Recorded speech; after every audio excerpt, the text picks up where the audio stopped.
नमस्कार, welcome to career 247। मैं हूं प्रशांत धवन। नाउ रिसेंटली आपने इस टॉपिक से रिलेटेड देखा होगा, दर्जनों आर्टिकल्स पब्लिश किए जा रहे हैं। सडनली भारत में ऑपरेशन सिंदूर को लेकर एक नया डिबेट स्टार्ट हो चुका है। इधर आप देख पाओगे, भारतीय एम्बेसी कह रही है कि नहीं नहीं, अभी हाल ही में जो एक नेवल ऑफिसर की स्टेटमेंट आई है इंडोनेशिया में, उसको लेकर जो बातें फैलाई जा रही हैं वो गलत है। ये बात कि इंडियन एयरफोर्स को लॉसेस फेस करने पड़े थे क्योंकि पॉलिटिकल अप्रूवल नहीं था उनको कि सीधा जाकर पाकिस्तानी मिलिट्री को मारो, ये कहना सही नहीं होगा। आप देखोगे इस पर दर्जनों आर्टिकल्स पब्लिश हो रहे हैं। Everyone is talking about this news. और रीज़न मैं आपको बताता हूँ यहाँ पर क्या है। ऑपरेशन सिंदूर को अगर हम देखें ना, इसको ख़त्म हुए कई हफ्ते हो चुके हैं, मगर जिस तरीके से ये ऑपरेशन कंक्लूड हुआ अपने आप में मिस्ट्री है। इनिशियली पाकिस्तान ने क्लेम करना स्टार्ट कर दिया कि इन्होंने फाइटर जेट गिराए हैं भारत के। बाद में भारत की तरफ से कंफर्मेशन भी आई कि हमारे कुछ फाइटर जेट्स डाउन हुए थे। मगर हमें यह भी देखना होगा कि ऑपरेशन सिंदूर के आखिरी कुछ दिनों में भारत ने कंप्लीट एयर सुपीरियरिटी हासिल कर ली थी पाकिस्तान पर। हम आसानी से इनके मिसाइल डिफेंस सिस्टम्स को अटैक कर रहे थे, इनके एयर बेसिस को डिस्ट्रॉय कर रहे थे। We were doing everything. मगर शुरुआत जो थी इस ऑपरेशन की, उसको लेकर आज के समय क्वेश्चन उठाया जा रहा है कि 7 में जब भारत ने सबसे पहले स्ट्राइक किया था पाकिस्तान को, उस टाइम आखिर हुआ क्या था। नाउ ये सारा इशू मैं आपको बताता हूं सिंप्लीफाइड लैंग्वेज में कि ये हुआ क्या, कैसे ये कंट्रोवर्सी बन गई और कैसे भारत सरकार ने एक्सप्लेनेशन दी है कि जो समझा जा रहा है वैसा नहीं हुआ। नाउ इधर आप लोग देख पाएंगे, ये है एशिया का मैप, ये है हमारा प्यारा भारत और यहाँ पे आपको दिख जाएगा देश इंडोनेशिया। इंडोनेशिया में रिसेंटली एक डिफेंस सेमिनार हुआ जहां पर भारतीय नौसेना के भी एक कर्नल गए, शिव कुमार साहब। नाउ इस डिफेंस सेमिनार में बात ऑपरेशन सिंदूर की भी की गई। इंडोनेशियन साइड से एक ऑफिसर ने बोल दिया कि जी इंडियन एयरफोर्स का जो AWACS है उनके साथ कनेक्शन थोड़ा बहुत कट हो गया था, उस वजह से इंडियन एयरफोर्स के 6 फाइटर जेट्स यहाँ पर गिरे और ये लॉसेस वगैरह सब हुए ना। उसके बाद भारत की तरफ से नेवी ऑफिसर शिव कुमार साहब का बोलने का टाइम आया तो इन्होंने यहां पर यह स्टेटमेंट दी कि देखो, पहली बात तो मैं एग्री नहीं करता कि इंडोनेशियन साइड से जो कहा जा रहा है कि भारत के इतने सारे फाइटर जेट्स गिर गए थे, मगर हाँ मैं मानता हूं ऑपरेशन सिंदूर के दौरान हमने एयरक्राफ्ट्स खोए थे।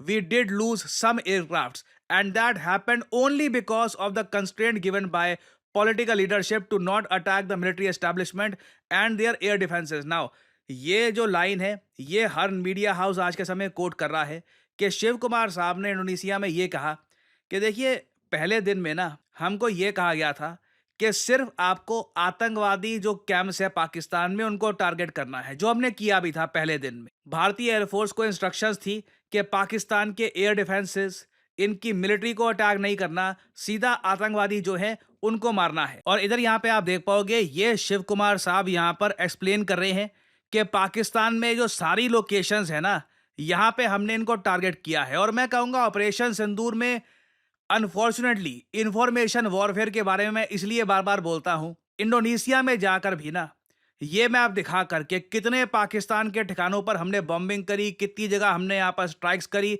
कंप्लीट भारत की एयर सुपीरियरिटी थी। तब भी इंफॉर्मेशन वॉरफेयर में सेंस अब इतने ज्यादा प्रिसाइज नहीं थे ना। बात यही की जाती है कि आपके फाइटर जेट कितने गिरे थे। अब भारत के नेवी ऑफिसर की जो आप अगर स्टेटमेंट देखोगे ना, इन्होंने बोला है कि इनिशियली हमको कहा गया था कि सीधा आतंकवादी जो ठिकाने हैं इनको अटैक करना है, मिलिट्री फैसिलिटीज को टारगेट नहीं करना। अब इसको लेकर बवाल ये हो गया, कई लोगों ने इसका मतलब ये निकाल दिया कि क्या इसका मतलब ये है कि भारत को नुकसान इसलिए उठाने पड़े कि इंडियन एयरफोर्स को पूरी छूट नहीं दी गई थी। इनिशियली इंडियन एयरफोर्स को बोला गया था कि सिर्फ आतंकवादियों को मारना है, पाकिस्तान की मिलिट्री को नहीं मारना।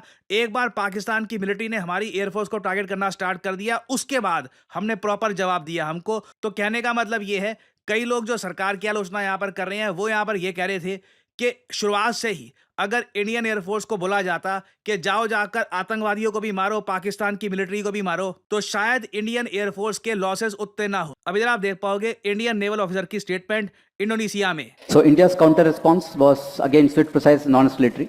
So here again there is one point I will make later too, that there was the issue of separation of enemy air defense and destruction of enemy air defense, which was not undertaken earlier because the constraints given by the political leadership was to only target the terrorist camp. ना इन्होंने यहाँ पर ये कहा है कि बिल्कुल starting में कंस्ट्रेंट्स थे हम पर कि सिर्फ आतंकवादियों को मारना है, मिलिट्री को नहीं मारना, मगर इन्होंने ये नहीं कहा कि उसकी वजह से इंडियन एयरफोर्स के फाइटर जेट्स गिरे थे। However, still it went on, and so what news we know, I may not agree with Tommy when he says that India lost so many aircrafts and all that, but we all can agree that whatever losses was mentioned, it only speaks about 7th of May.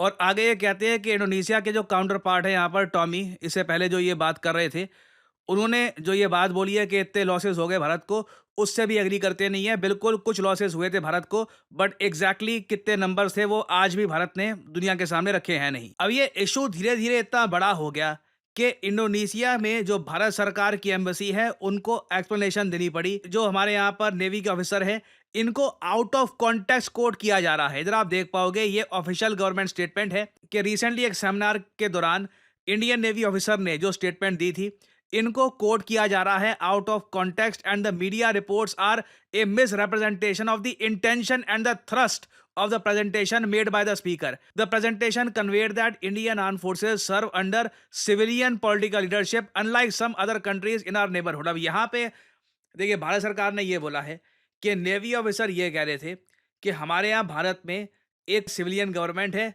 और जो military है वो civilian government की सुनती है। पाकिस्तान में आपको पता है जो उनके यहाँ मिलिट्री सब कुछ संभालती है, सिविलियन गवर्नमेंट काफी हद तक एक पपेट है। बट क्वेश्चन यहाँ पर फिर भी रहता है कि क्या ये स्ट्रैटेजी सही थी 7 मई को भारतीय एयरफोर्स को ये बोलना कि सिर्फ आतंकवादी हमलों को अटैक करना है। इवन दो इंडिया में हम लोग ये बात अच्छे से जानते हैं कि पाकिस्तान में जो इनकी मिलिट्री है ये काफ़ी बार संरक्षण देती है इनकी आतंकवादियों को, इनको बचाती है। आई मीन ना सिर्फ पाकिस्तानी मिलिट्री, सिचुएशन इतनी ख़राब है कि लिटरली पाकिस्तान चाइना जैसे कंट्रीज़ को बोलता है कि यूएन में इनके जो आतंकवादी हैं इनको सैंक्शन से बचा कर रखना है। तो जब ऐसी स्थिति थी तो एयरफोर्स को सिंपली ये बोलना कि सिर्फ आतंकवादी ठिकानों को आपको अटैक करना है, was it the right decision? इस पर भी काफ़ी सारे क्वेश्चन रेज किए जा रहे हैं और ये काफ़ी हद तक होगा। रीज़न मैं आपको बताता हूँ। अभी रिसेंटली जो इजराइल का ऑपरेशन था, ऑपरेशन राइजिंग लायन, उसमें हमने इजराइल की तरफ से देखी है प्रॉपर क्लैरिटी। इजराइल को अच्छे से पता था कि इनको क्या करना है, क्या क्या प्रॉब्लम सामने आएंगी और उसी के हिसाब से इन्होंने यहाँ पर एक्शन लिया है। इंडिया के केस में देखिए, जो लोग सरकार की आलोचना करते हैं वो कह रहे हैं कि जी सरकार ने जो खुली छूट नहीं दी इंडियन एयरफोर्स को, इस वजह से हमारे लॉसेस हुए थे। सरकार यहाँ पर कह रही है नहीं नहीं ऐसी बात नहीं है, ये कुछ नहीं हुआ, हमने अपनी तरफ से एक एंटी टेररिज्म ऑपरेशन ही यहाँ पर लॉन्च किया था। अब ये बोल देना कि उसकी वजह से लॉसेस हुए हैं, ये करेक्ट स्टेटमेंट नहीं होगी। तो रियली यहाँ पर डिपेंड करता है कि व्हाट यू बिलीव इन।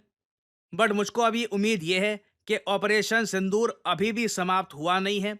जो पार्ट 1 में कुछ आप कह लीजिए कमियां जो रह गई थी, परहैप्स हम उससे लर्न कर सकते हैं और जब ऑपरेशन सिंदूर रीस्टार्ट होगा तब परहैप्स हम यहाँ पे इंफॉर्मेशन वॉरफेयर में भी ज़्यादा बेहतर डिसीजन ले सकते हैं, ताकि इंडोनेशिया जैसे देशों में जाकर ना हमसे सीधा ये ना पूछा जाए कि जी आपके फाइटर जेट गिरे थे, जबकि अगेन हमको बार बार उनको याद दिलाना पड़ा कि आप देखो उसके आगे के दिनों में एयर सुपीरियरिटी किसके पास थी। क्या पाकिस्तान भारत के एयर बेसिस को बॉम्ब कर पाया? नहीं कर पाया। हमने उनके 12 एयर बेसिस को बॉम्ब किया है और अब धीरे धीरे पाकिस्तान की जो लीडरशिप है ये भी इस बात को एक्सेप्ट कर रही है। बाकी एक बात नोट करना, ऑपरेशन सिंदूर को हुए कितना टाइम हो गया, पाकिस्तान ने आज तक अपने जो लॉसेस हुए हैं, इनके जो एयर बेसिस है वहाँ पे, इनके जो हैंगर्स थे, इनके कई फाइटर जेट्स वहाँ पे डिस्ट्रॉय किए गए थे, आज तक उसको लेकर एक स्टेटमेंट नहीं दी है। इस मामले में आप देखोगे इजराइल, ईरान, पाकिस्तान, इन कंट्रीज की सिंपल पॉलिसी है, कंट्री के मोराल के नाम पर ये कभी भी अपने एक्चुअल लॉसेस डिस्क्लोज करते नहीं है। ईरान ने भी इजराइल पर खूब मिसाइल बरसाए हैं। अब धीरे धीरे कुछ रिपोर्ट्स आ रही है कि इनके जो मिलिट्री बेसिस है वहाँ पर भी काफ़ी लॉस हुआ था इजराइल में, मगर तब भी वो ओपनली इस बात को एडमिट नहीं कर रहे। ना नेतन्याहू मीडिया के सामने आके इंटरव्यू दे देंगे कि हाँ जी हमारे इतने लॉसेस हुए थे। तो again these are some of the things that we need to observe कि आज के समय क्या हो रहा है, रीजन में कंट्रीज क्या कर रही हैं। और आई थिंक आने वाले समय में ऑपरेशन सिंदूर न्यूज़ में रहेगा और बहुत सारी फर्दर डेवलपमेंट्स आएंगी और मैं आपके लिए अपडेटेड वीडियोज़ लाता रहूँगा। और फाइनली आप लोगों के लिए बहुत ही इंपॉर्टेंट मैसेज, भारत को आज के समय चाहिए डेटा साइंटिस्ट। इसलिए आपने देखा होगा हमारे देश के आईआईटीज ने भी अब डेटा साइंस से रिलेटेड सर्टिफिकेट प्रोग्राम्स करने स्टार्ट कर दिए हैं। और इसका रीजन बहुत ही सिंपल है, ग्लोबल इकोनॉमी अब काफी हद तक डेटा ड्रिवन हो चुकी है। जब तक एक कंपनी के पास डेटा की प्रॉपर जानकारी है नहीं, वो कंपनी आगे तरक्की कर नहीं सकती। और इसलिए आपने देखा होगा ऑलमोस्ट हर स्टार्टअप आज के समय एक डेटा साइंटिस्ट चाहती है। और आपके पास मौका है इस इंपॉर्टेंट ग्लोबल इकोनॉमी में खुद के लिए एक करियर बनाने का by becoming a data scientist yourself.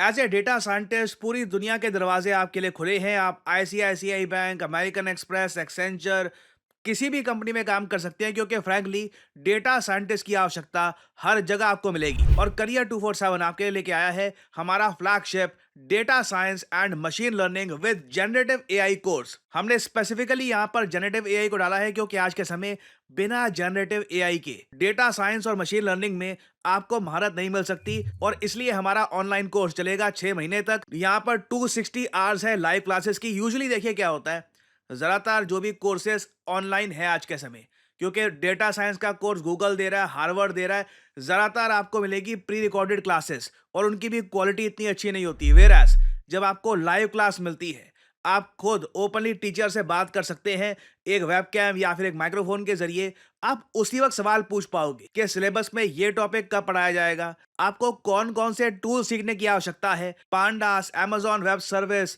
Jupiter, इन सबको प्रॉपरली आप समझ पाओगे। और फिर ऑफ कोर्स इस कोर्स के अंदर आप हमारे साथ प्रोजेक्ट्स भी करेंगे, जिससे आपको प्रॉपरली समझ में आएगा कि एक्चुअली स्किल्स का इस्तेमाल करना कैसे है। तो यहाँ पे आपको करना क्या है, सिंपली जो वीडियो आप देख रहे हैं इसकी कमेंट सेक्शन में जाओ। कमेंट सेक्शन में ये लिंक आपको मिल जाएगा एनरोल नाउ का, यहाँ पर करिए क्लिक, आपके सामने ये पेज खुल जाएगा। यहाँ पर सिर्फ अपना नाम, ईमेल आईडी, नंबर, ये सब डालिए। जो डिस्काउंट कोड है ऑब्वियसली ये डालिएगा PG10, क्योंकि अगर आप PG10 डालते हैं तो आपको एक सिग्निफिकेंट डिस्काउंट मिलेगा, जिससे आप अपना हार्ड अर्न मनी बचा पाएंगे। दैट्स इट, आपको यहाँ पर कर देना है अप्लाई। उसके बाद करियर 247 के कंसल्टेंट आपको कॉल करेंगे। आप इनसे बातचीत कर सकते हैं कि इस कोर्स की एलिजिबिलिटी क्या है, क्या ये कोर्स आपके लिए है। और वैसे मैं आपको बता दूं, आप अगर एक वर्किंग प्रोफेशनल है, अभी आप ऑलरेडी कहीं पर काम कर रहे हैं, आपको बेहतर जॉब चाहिए, बेटर पेइंग जॉब चाहिए, तब तो definitely you should do data science and machine learning course. It will really boost your career. और मैं आपको बता दूं, हमारे पास ज्यादातर वर्किंग प्रोफेशनल्स ही आते हैं, क्योंकि जिसकी अभी तक नौकरी लगी नहीं है वो समझ नहीं पाता कि स्किलिंग से इम्पैक्ट क्या आता है। जो एक बार को कहीं पे जॉब कर चुका होता है, only that person knows that the more skilled you are the better you will be paid. So हमारा data science and machine learning with gen AI का कोर्स बहुत ही जल्द स्टार्ट हो रहा है। पहली क्लास कुछ ही दिनों में स्टार्ट हो जाएगी। अगर आप डेटा साइंस में अपना करियर स्टार्ट करना चाहते हैं, देन ज्वाइन दिस कोर्स। और इसी नोट के साथ ये है वीडियो का अंत। Thank you for listening and as I always say, may the gods watch over you.